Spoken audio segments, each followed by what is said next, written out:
Good morning, everyone. Happy Friday. It is the last day of round one in the LMSHL playoffs. And wow, what a great start to the week, the first round. Well, I guess depending on who you ask. If you ask me, it's been fantastic. So many great series, so many great games to watch. And so that's what I wanted to do this video today. Is just to go over just an overview of all the series. I think in the first round, there's so many games going on. It's hard to keep track of everything. So I think it'd be kind of cool to just sit down for a little bit and go over some of the cool storylines, some of the series and the games that have gone on, and we'll take a little bit of an in-depth look into what's been going on in these last few games here. So I think the first thing we should do is just look at the bracket, and the first thing that pops out at you is in the top right, Toronto upsetting Boston in 6 games. I don't think anyone saw that coming. Actually, I'll just look at the Discord poll right now from earlier when Snake did it. Toronto in 6 actually had 6 votes. That's great. Wow, good for those guys that voted for them. Voted for that. Dikey was one of the people. A bunch of Toronto guys. I see King Eric Foreman in there. Good for those guys. Toronto in 6. Yes. So, a huge upset. So we'll take a look into that. So, but for now, keep that in the back of your mind. Toronto winning in 6. Washington winning in 6 as well. We'll just keep it in the East for now. I predicted that this would be a great series, and it was. Washington, I think, they had a couple of overtime wins. We'll go into that in a little bit as well. But they played very well, and they got the job done against a real good Montreal team. So good for them. They'll move on to the second round. And then we keep going down the line here in the East, and we see Philadelphia is up 3-1 against Hartford. So we are seeing potentially the top 2 seeds getting bounced in the East in the first round. Unbelievable. And Tampa Bay taking care of Pittsburgh pretty quickly. They win in 5. So some great storylines to keep an eye on in the East. We'll take a look at all that stuff in just a second here. If we go over to the West now, an interesting series brewing in San Jose and Anaheim. That series is tied at 2 apiece. They'll play 3 games tonight. And another great series. Again, I said on Wednesday, the 4 or 5 games series in both conferences are going to be, I thought were going to be excellent, and this is no different. Edmonton and LA going to a Game 7 tonight. That'll be an awesome game, an epic game for sure. In that series, Edmonton will be the home team, so they'll get a little bit of an advantage in Game 7. Detroit winning in 6. They had a little bit a scare there in games 4 and 5. I think they ended up getting the job done, and they move on to round 2. And then Vegas Dallas, baby. Oh, Game 7. So I played last night for Dallas. Lost 2 of the 3 games. Vegas really came to play. So I think if you look at the star power on both sides, this should be an awesome game. I can't wait to follow this one. I know all these games are going to be excellent. Edmonton LA is going to be an awesome one too. But if you think about Vegas Dallas, on Vegas has run like hell. Presti, he played great in Game 4, I think. Yeah, Game 4 because he was in Game 1 of last night. Yeah, he was awesome. So Vegas, they have some real excellent top of the lineup talent, but then you match up against Dallas, Will Rampy, Shrek, again, who knows if these guys are available tonight. But it should be just an awesome game to watch. If all those guys are available, of course. So what we're going to do now, we're going to go to the website, and we'll look at all of the stats and some of the games and stuff like that. So we'll cut to here. So let me go switch this now. Yeah, okay, good. So this is just the front page of the website. Also, we're gonna look at the AHL too. I know this is obviously wrong, but if any of this seems wrong, please let the admins know. We'll take care of it. because obviously you guys, especially in the AHL, you guys know your series the best. So if anything looks off, just please let us know, and we'll get that taken care of. So the first series I want to look at is Toronto and Boston. So what we're gonna do, we're gonna go here. We'll look at Toronto, see these games. So, what? Oh no, this is fine. So okay, sorry, I was a little confused there. So I thought they had 1-5 in my head. I was like, no, they won at 6. So last Wednesday, they after the first 3 games set, Boston was up 2-1. And you kind of figure, you see this, you're like, all right, they'll just end it Thursday, right? They'll just take care of business in games 4 and 5, and that'll be that. But they lose game 4 here in overtime. So we'll check out the box score here. You don't see. I guess what first thing we should look at, because I want to see, because remember there are games played limits. So Tim played in game 1. So this is a real good Boston lineup. I'm not surprised. Actually, they lost this game, which is that's a tough lineup to lose. And I remember I called this game. When you have this lineup and Sway and net, like you expect to win these games. So losing this one is tough. And so basically now one of your 3 games in the first 6 is a loss for this line. So just a tough loss. And then they bounce back here, a back-to-back wins games 2 and 3. Tim played in games 1 and 2, so I'll see if he's played in game 3. But no Deaky, though, so I think he did play last night, so I'll look at those in a second. But Tim, Sway can play all the games. Dean played in games 1 and 2 as well, so did Danny. We'll see game 3, because this does make it. Yes, okay, so Tim was not available to play Thursday night, so that does make a difference. So Boston is able to win 2 or 3 with Tim and Dean in. But they, as you can see, they did switch up some of their players. But you gotta give credit to Toronto here, because they're down 2-1 coming into last night, and they come out. This overtime win for them, I think, will probably change momentum in the series. You see, like Drake Mallard here, 3-point night, 2 goals. XL Mango, I think he was a deadline acquisition for them, if I'm not mistaken. 2 points for him. So you just see contributions up and down the lineup for Toronto in this game. Great game from Canadian here. 16 saves, excuse me. 1.85 goals against. Like, I'm not sure how much more you could ask for here. Just awesome game from him. And so now you see the tide kind of shift. 5-2 win here. Like, this is very uncharacteristic of Boston. Shots are even. They had more time on attack, so it's just, Toronto being opportunistic. Drake Mallard, again, look, 4 goals. Like, he played great last night. So it's just a tough way to end their season for Boston. You see them load up at the deadline. They gave up a first for Deaky. They're really trying to load up, and now they're out in 5. And not Deaky's fault.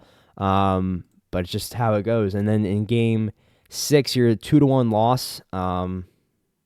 You see Drake Mallard and Junior Swisher, they get the goal. So Drake Mallard, he had a fantastic night for Toronto. Canadian, he played unreal as well. 18 saves on 19 shots. Are you kidding me? In a game-clinching game 6. Just awesome. Awesome. Good for Toronto. Good for those guys. So now they will play whoever is the top remaining seed in the East. And so you'd think it's Hartford. However, we'll go to their series next. They're down 3-1, as you can see. Philly with a storming out to a 2-0 lead on Wednesday night. Remember, I called one of those, I think, game 2. So we'll go to their schedule here. I remember Pun and Laser, they came out and played both these games on Wednesday night. You see, Laser had 5 points in that first game here. They won at 5-3. So, a lot of people are just saying, Hartford and 5, Philly will get 1, but you come out and make this statement in game 1, and then in game 2, you win you prove you can win in a couple different ways here. You can, get 5 goals and shut it down, and then in game 2, you can grind this win out. I think Silky scored in this. Yes, he did. He scored, I think, a breakaway goal in the backhand to take the lead. That might have been the game-winning goal, I think. Yeah, it was. Yeah, right here. So, again, you can see Philly can adapt to play however they need to play. And it was cool to watch. They're Big Poppy making big saves when needed. JT Diesel, I need to get this guy a shout out real quick because he, I was watched while I was playing last night. I was just glancing over at my computer just to see what was going on in the other games, and this guy is like standing on his head. I'm looking through the threads or the playoff chats as well, and this guy is just standing on his head. So. While Hartford is down 3-1 in the series, it is not because of JT Diesel. The guy's playing unreal. So I just want to, you make an 88, you probably have an .88 save percentage. Like, you're doing the best you can. They just got to get some more goals. So that's after Wednesday night. Philly goes up 2-0. Then last night, they win game 3. So we'll look at this score. So now Hartford altered the lineup just a little bit. Jube. Pasternak came in. These are some of their top guys. I know Maximus is very good as well. Again, look at JT Diesel, .86 save percentage, and he gave up 3 goals. Like, nothing he can really do. Made 19 saves on 22 shots. I mean, he's doing the best he can. But you see Philly also changed the lineup a little bit. Rude's coming in. He gets a hat trick in game 3. Big Poppy shutting it down. 9 saves on 10 shots. And for Hartford, they got to get more shots on net. 10 shots just ain't going to cut it. So that's something they can work on tonight. 3-1 deficit in the series is not insurmountable, and they're lucky because they were actually down 3-0. So they have a chance. If they win this series, they'll reverse sweep, but it's going to be a tall task. So we'll look at the box score for game 4 here. They did pull it out 2-1. Again, only 13 shots, though. Philly outshot them, and JT Diesel standing on his head. A 9.47 save percentage. Unreal. For Philly, sweeps are hard. It's winning 4 games in a row is tough. So, and you only lose by a goal. So, I wouldn't. If you're Philly, right, waking up this morning, you're looking at the series and the bracket, you're up 3-1. You're feeling pretty confident. Hartford, on the other hand, you feel pretty good because you steal one last night, 2-1. You probably didn't deserve to win. And look at the time of attack, 10 minutes to just under 6. Again, JT Diesel probably steals you this game. But tonight for Hartford, you got to come out and you got to play for him. He's keeping you alive in these games and in the series. I mean, you got to. I need to see a 5 spot in game 5 here. So that'll be a cool thing to watch tonight. Will Philly be able to shut it down and get it done in 5, or can Hartford extend the series? I guess we'll have to wait and see. So we'll keep on going here. So we can briefly look at Tampa and Pittsburgh. I call the sweep. They win in 5, and that's exactly why I hate predicting sweeps, because it's so hard to win 5 in a row against the same opponent you're playing back to back to back to back. But Tampa Bay, it was a pretty, I think, comfortable series for them. They lose the game they lose is 3-2, and then they come in game 5 and they win 10-0. So I mean, let's just take a quick look at this. D-Turp, I mean, you look at these stats, you're like, holy shit. But he had 36 shots against. Nothing he can do. I mean, come on. You look at some crooked numbers in this box score. No Blood, 16 shots on net, 8 points. Kontrick, 7-point night. GP Pack JD, he's got 5-point night. Rukini shutting it down, making 12 saves there. So for the shutout. So, not really much to look at here. It was a good season for Pittsburgh.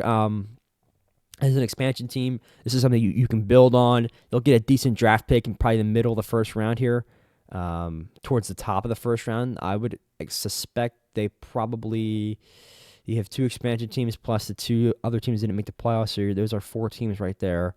So you're probably looking at maybe a 7th to 9th or 10th overall pick. So, again, you can get a real good player to help build to your core. I know they acquired Alex Skies at the deadline from Vegas, and amongst other players, too. Just the first name came to my head. So, Pittsburgh, you keep building, make some savvy moves here and there, and you'll be just fine. Should be a good bounce back year next season, and just keep going from there. 1 second. Okay. So now we will go back to the home screen here. Am I missing anyone? Oh, Washington, Montreal. Yeah. So I wanted to go into this. So this was the 4-5 series here. So just a little bit of a series breakdown. So Washington wins game 1, but then they lose games 2 and 3. They get shut out in game 2 as well.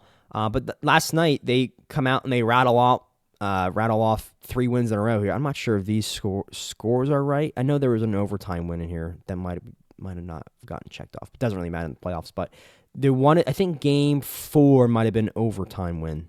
Either way, the series is correct. I'm not sure if these scores are right, but regardless, we'll just kind of do a brief overview. So, Washington coming out of last Wednesday night, they're down 2-1, and I guess if you're Montreal, you're feeling pretty good because you steal 2 games. Well, not really steal. I mean, they won by 3 goals in each of their wins, so not much of a steal, but.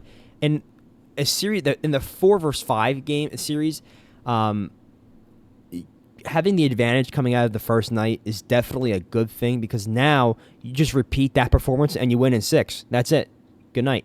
So, but Washington, give them credit because they were able to fight off the adversity. Once they tie up the series, you gain a little confidence. You're like, all right, we can do this, and then they just kept on going. So. A huge overtime. I do know one of these was an overtime win. A huge OT win. I think Olympia might have scored the game winner.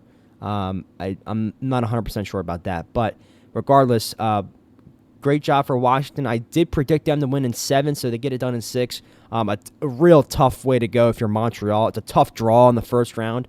You look at, no offense to Pittsburgh, but you look at Tampa Bay, and they're the 3 seed. I'm pretty sure Montreal and Tampa were almost tied in the standings. I'll just check. But you look at the difference in competition. You look at Tampa just destroying Pittsburgh in 5. Oh, this website, come on. Oh, my God. Of course, I'm trying to do this, and it's not working. Oh, my God. Of course. Oh, my God. Anyway, my point still stands. I think they were close in the standings. And here now it's working. Wait, can I go to standings? Yes, okay, here we go. So real quick. Yeah, so they're only 3 points off from playing Pittsburgh, and they probably would have won that. And then you're looking at a Washington-Tampa first-round series. So, again, just a tough break for Montreal in terms of their matchup because Washington obviously is a very formidable opponent. And the other thing you have to remember, too, is the summer availability. I don't know any of these teams' availability. I'm just going off of what I see here, and I don't know that much. But I'm not sure if Montreal had availability issues as well. That could play into it. I think Shiz played last night, so he was obviously available. But others, are they available? I'm not sure. So that's the East. So just to wrap up the East, real quick, so things to watch tonight if you're tuning in to any of the games. You can find all the streams on the Discord, I believe. I'm going to look right now. It's under Locker Room. You have to go to LMSHL game streams. They're all in there, and you can find the game streams in there. So just Hartford and Philly, that's the big series in the East tonight. The rest of these series are all done. So just keep an eye out for that if you are interested. Hartford is down 3-1 to Philadelphia. So now we'll shift our gears to the West. We'll go back to the homepage just to give you an overview. So we'll start with, we'll just go down the line. We'll start with San Jose and Anaheim. So for those who don't know, a lot of trash talk between these two teams. It's been really funny to watch. But some interesting games here. So you look at these scores. This is like Philly and Hartford. They're going 2-2-3, so they'll play 3 games tonight if necessary. So after Wednesday night, it's tied 1-1. You split. Anaheim with a big win here, 7-1. We'll look at this box score real quick. San Jose getting a shutout in game 1. That's a good statement to make if you're San Jose. You're the 1 seed going against the 8 seed. You want to put your foot down and say, this is our series to win. Anaheim essentially playing with house money. They don't have nothing. They're clearly the underdog in this series in a 1-8. But you look at the Ducks some of their players, some real good players on the roster. But in this game, at least, San Jose, Rip is a fantastic goalie, getting a shutout here. And, Buckeyes had a 3-point night for them, so they got out to a good start, but then the script completely flipped in Game 2. 7-1. I mean, just a dominating performance by Anaheim. You look at a lot of numbers in these box scores here. J-Rod, 5-point night. Seasauce, 4-point night. Easy Claps, 3 assists. Crosby, 3-point night. So, Maniac Mary, I know he plays defense. He had a point. But some good defensive numbers here. 11 takeaways and interceptions, only 5 giveaways. Solid, strong numbers for him. So you see a lot of contributions up and down this lineup. I kill you with a great night in net, 930 save percentage. That's excellent. And maybe it's just an off night for San Jose, maybe, if you're looking at this after Wednesday. And you're like, all right, series is tied 1-1, just not our night, not our game. And you just write it off and move on. But then you get to last night.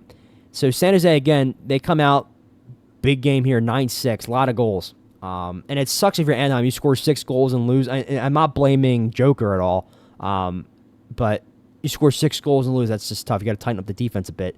And Joker, by the way, a fantastic goalie. He was on Detroit with me for a few seasons. Excellent goalie. Definitely not on him. But you look at the Sharks box score, a lot of numbers in here. J.C. Penn's 7-point night. Driz, 5-point night. A couple of JBN here, 4 assists. This name, I'm not going to... V757, 4-point night. So, San Jose coming right back. And you look at Rip, and you give up 7 goals. I'm not sure. Maybe a couple empty netters. Maybe I'm not sure how that happened. But you give up 6 goals. I guess I don't know why that says 7. Anyway, that's might be glitched. You give up 6 goals and you still win. That's pretty good. And then Anaheim comes back and wins a close one. So you see, San Jose probably deserves to win this game if you just look purely at the numbers. They outshoot him by 1, okay, but they have more time in attack. But again, Joker, so he comes back, he puts that last game behind him, gives Anaheim a great performance here. 2 goals against, 89 save percentage, fantastic. Snow Owen, 3-point night for Anaheim. Pulp and Games Life, a couple 2-point nights, as well as Deebs, he scored 2 goals. So overall, a solid bounce back for performance from Anaheim, and unfortunately for San Jose, they find themselves now tied. I'm sure they would have liked to be up 3-1, of course, in this game. This is a tough game to lose if you're San Jose. So now, what happens tonight? So, which Anaheim will we get? Will we get games, the even-gamed Anaheim or the odd-gamed Anaheim? We're not sure. I think San Jose probably pulls this out, but it might have to go to 7. Don't be surprised. All I'll say is this. I think whoever wins Game 5 will win the series, because this Game 5 is so important. Because now you have 2 cracks at it to win. Just get 1 win in the next 2 games. So keep an eye out on that. I think, like I said, Game 5 winner, whoever wins Game 5 I think will win the series. And if it's Anaheim, if they are able to pull this out, wouldn't that be interesting to see both 1 seeds in both conferences get bounced in the first round? That I did not have that on my bingo card. But anyway, we'll move on to the next round here. Detroit, Nashville, 4-2 win for Detroit. Not much to really talk about here.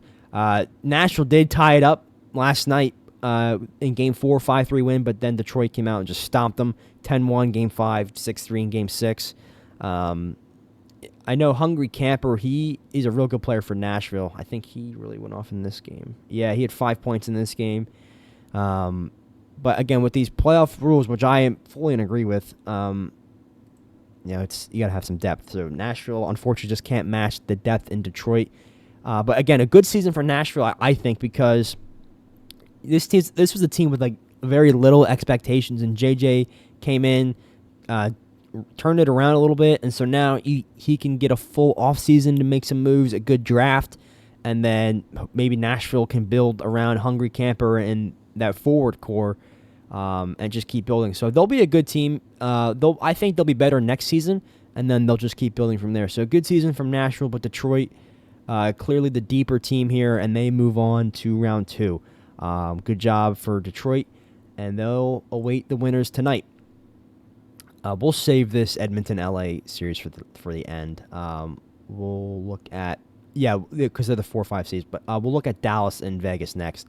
So I do have a lot of knowledge in this because I've played last night, and I have followed it. So after last night, I'm looking at Game 3. Oh my God, we'll look at that in a second.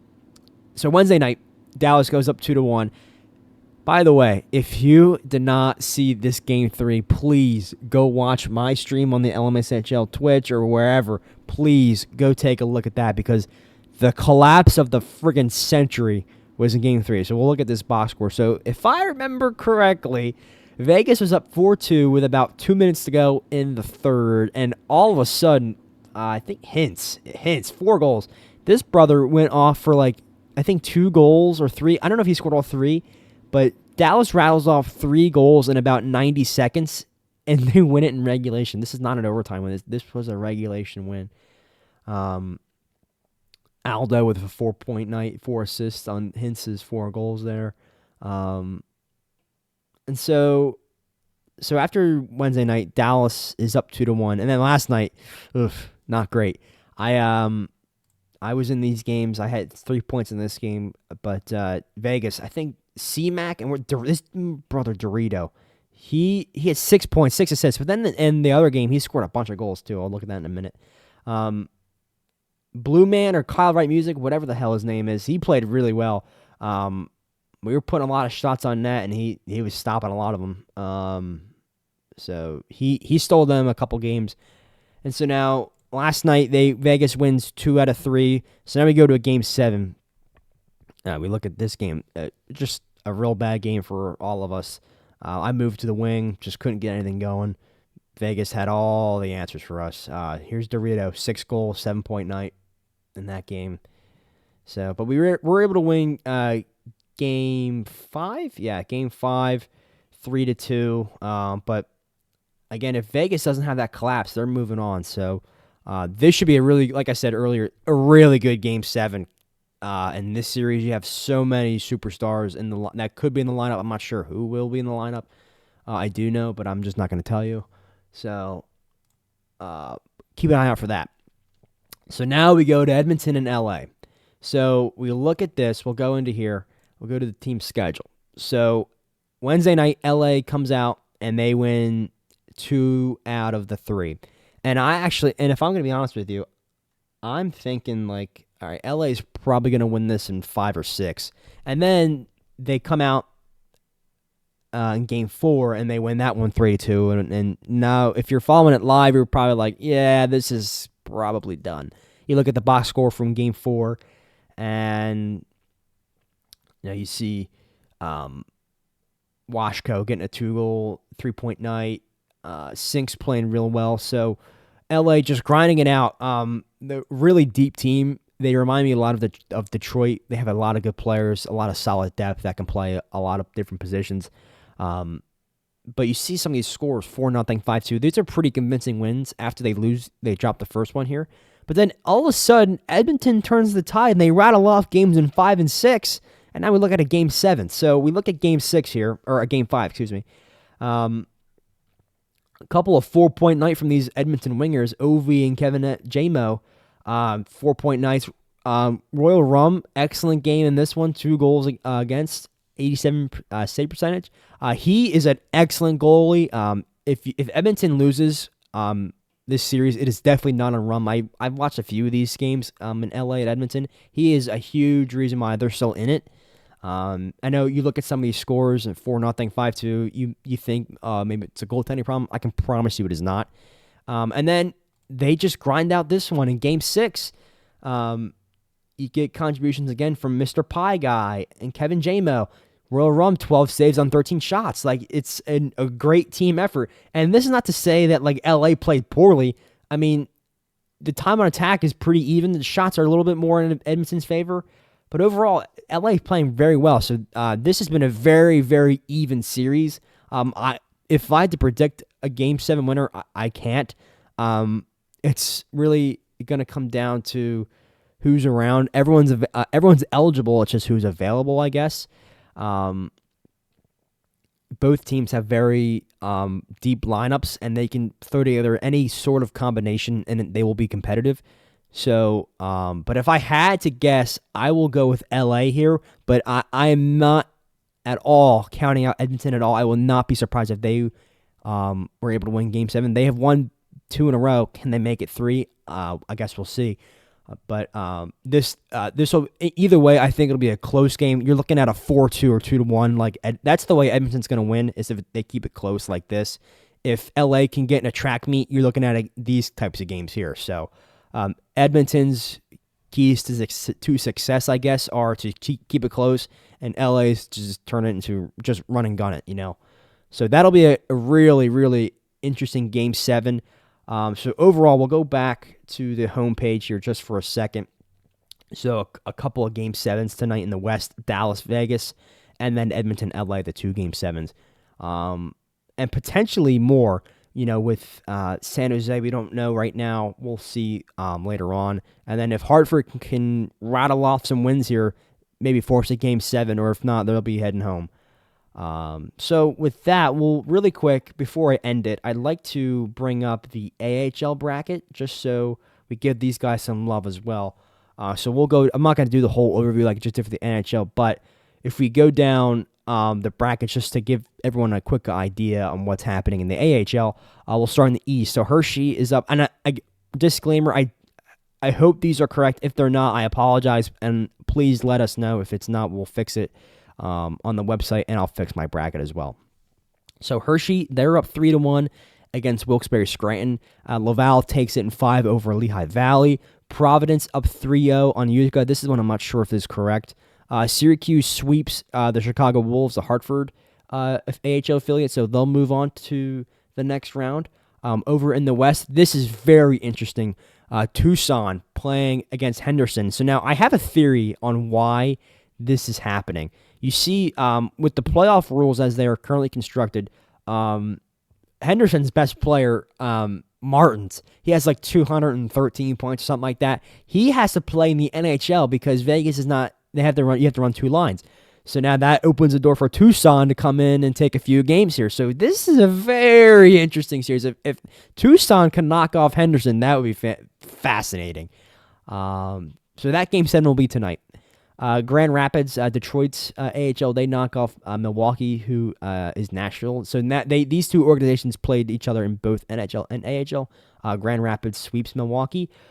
Ontario, the Gulls, they are leading the Reign 3-1, and Bakersfield, they knock off the Barracuda in 5. So that's the AHL overview here. Some interesting series, especially that Henderson and Tucson series. That is really interesting. I expect Hershey to finish that up. Providence, if that is correct, I'm assuming it is, they'll likely move on. The Gulls are a very good team. I believe they are the 2nd seed in the West in the AHL. And we'll see about Henderson. Tucson, again, playing with house money. No Arizona in the NHL, so they have a lot more guys around if they're eligible to play in these games. So, again, thanks everyone for keeping up. If you're watching, thank you for watching. This should go up sometime in the morning. Once it gets up to YouTube, I'll post it in the Discord. Again, check out the Discord in the LMSHL Game Streams tab in the server if you want to watch some of these games. I know lots of people stream them, so those will populate in that tab. And yeah, I'll talk to you all next week when we do round 2 previews in the Season 5 and Season 2 of the AHL and the Season 5 of the NHL playoffs. All right, everybody, have a great Friday. Good luck to all the teams, and I'll talk to you later.